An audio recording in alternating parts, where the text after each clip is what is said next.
अब पत्रकारहरूले आफ्नो एउटा श्रम पसिना बगाउने क्रम चल्दैछ र खास गरी सामाजिक उत्तरदायित्व सहितको पत्रकारितामा क्रियाशील रहँदै गर्दा हिजो मात्रै आन्दोलनका नाममा एकजना हाम्रो पत्रकारले ज्यान गुमाउनु भएको छ। यसै सन्दर्भमा हामी आज विरोधमा उत्रिएका छौँ। खास गरी यो घटना आन्दोलनसँग जोडेर हामीले हेरेका छौँ र एउटा पत्रकारले आफ्नो नियमित कर्मका लागि काम गरिरहँदाखेरि यसकालको दुःखद घटना घट्नु एकदम निन्दनीय छ।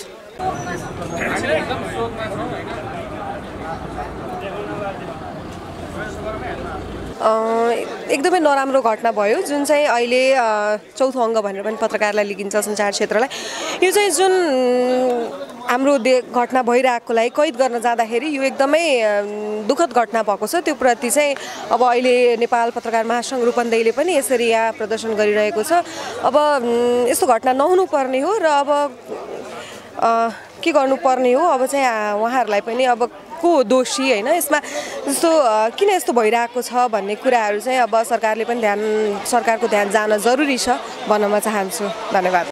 राजा त्यो टिकटक र रिल पनि हुन्छ त्यसमा हाल्नका लागि चाहियो भिडियोमा यसो हेर्ने भिडियो भइरहेछ त्यहाँ ब्यानरबाट। अब हिजो जुन घटना भयो त्यो अत्यन्तै दुःखद छ र दृश्य चाहिँ नि खिचिरहेको बेलामा सुरेश रजकको जुन चाहिँ नि आगोमा चाहिँ जलेर चाहिँ जुन निधन भयो, अब यो कल्पना गर्न पनि सकिन्न। एउटा सत्य तथ्य समाचारहरू दिनको लागि पत्रकारहरू जान्छ र त्यो उसमा चाहिँ अलिकति दोहोरो उनले चाहिँ गुहार पाएनन्। एउटा साथी सँगै हुनुहुन्थ्यो, मैले पछि त्यो घटना घटिसकेपछि साथीलाई टेलिफोन गरेँ क्यामेराम्यानलाई र दुईजना साथीहरू माथि हुनुहुन्थ्यो र एकजना आगो लागिसकेपछि निक्लिनु भयो साथी। र जुन क्यामेराम्यान सुरेश उनी चाहिँ नि निक्लिने क्रममा फेरि अश्रु ग्यास गयो र उनी त्यही ढलेपछि उनले चाहिँ हार गुहार पाएनन्, त्यसरी उनको निधन भएको। यस्तो घटना हुन हुँदैन र सुरक्षाकर्मीको पनि यसमा दोषी देखिन्छ। आन्दोलनकारीले पनि हिंसात्मक रूपमा यस्तो आन्दोलन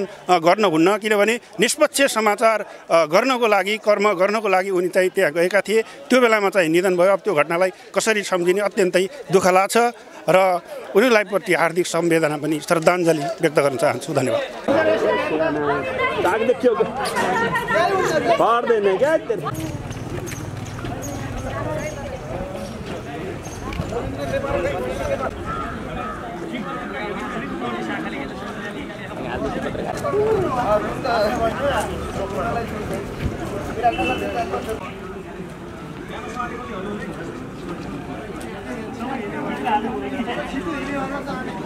हिजोको घटना अपराधिक घटना हो भन्ने कुरा त अब त्यसै पुष्टि भएको छ होइन।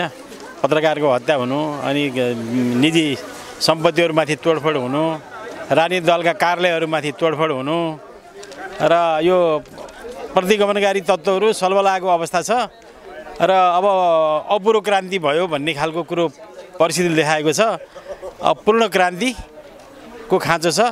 त्यो हिसाबले अब सबै लोकतन्त्रका पक्षधर, गणतन्त्रका पक्षधर, सङ्घीय लोकतान्त्रिक गणतन्त्रका पक्षधर शक्तिहरू एक ठाउँमा भएर फेरि नयाँ खालको निकास निकाल्नुपर्छ भन्ने मलाई लाग्छ।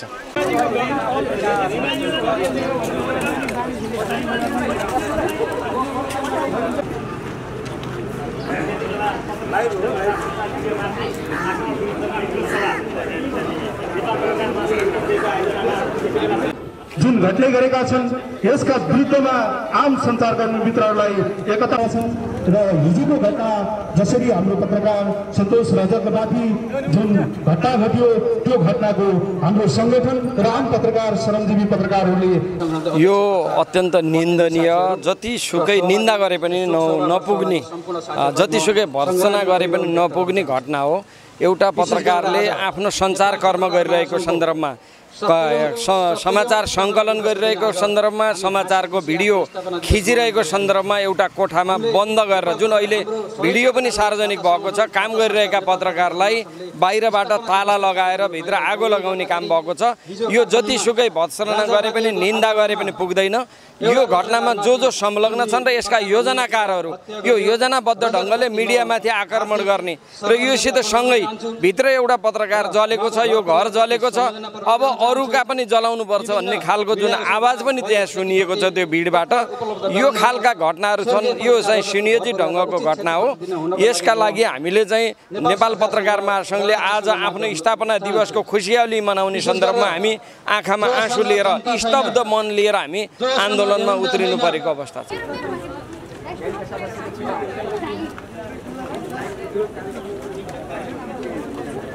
यो हिजो राजावादीहरूको जुन आवरणमा जुन आन्दोलन भयो, हिजोको आन्दोलन होइन, हामी भन्दै आएका छौँ आन्दोलन अराजक हुँदैन, आन्दोलन एकाएक आगजनीमा र एकाएक हत्यामा परिणत हुँदैन।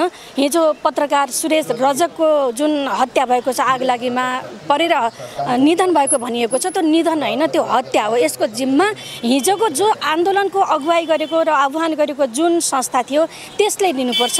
अबका दिनमा यस्ता आन्दोलनहरू, यस्ता आतङ्क सिर्जना गर्ने खालका क्रियाकलाप कुनै पनि समूहबाट कुनै पनि बहानामा हुनु हुँदैन र यसतर्फ राज्य पनि जिम्मेवार बन्नको लागि हामी सम्पूर्ण पत्रकारहरूको आग्रह गर्न चाहन्छौँ र जहिले पनि यस्ता आन्दोलनहरूको निशानामा पत्रकारहरू पर्ने गरेका छन्, चाहे त्यो विगतको 62-63 को आन्दोलन होस् या बहुदल प्राप्तिको लागि नभएर हिजोको राणाकालमा, हिजोको पञ्चायतकालमा, माओवादी युद्धको समयमा 62-63 को आन्दोलनमा, त्यसपछि संविधान जारी भएपछि तराईको आन्दोलनमा र विभिन्न जातिको नाममा हुने हरेक आन्दोलनमा सबैभन्दा पहिले अग्रपङ्क्तिमा पत्रकारहरू रहने, मिडियाहरू रहने र त्यसको निशानामा सबैभन्दा पहिला पत्रकारहरू पर्ने गरेका छन्। अब यो क्रम तोडिनुपर्छ। अब पत्रकारहरू निर्भीकतापूर्वक आफ्नो रिपोर्टिङको क्रममा उपस्थित हुन पाउनुपर्छ, उनीहरूले स्वतन्त्रतापूर्वक समाचार सम्प्रेषण गर्न पाउनुपर्छ भन्ने हाम्रो आग्रह छ, हाम्रो मान्यता छ।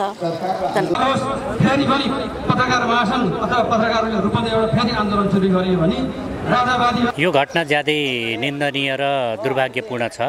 एउटा सञ्चारकर्मीलाई जो रिपोर्टिङको क्रममा छ उसलाई ताला लगाएर गइएको छ र त्यसपछि उसलाई आगजनीमा परेर उसको मृत्यु भएको छ जलेर, होइन।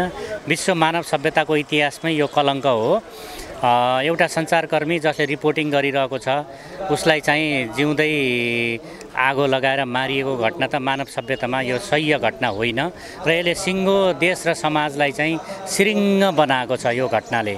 र जोबाट होस् यो ज्यादै निन्दनीय छ र त्यो पात्रहरू जसले यो घटना घटाए त्यसको दण्डनीय छन्, तिनीहरू दण्ड चाहिँ पाउनुपर्छ। विभिन्न गतिविधिहरूलाई पनि सम्प्रेषण गर्ने जुन महत्त्वपूर्ण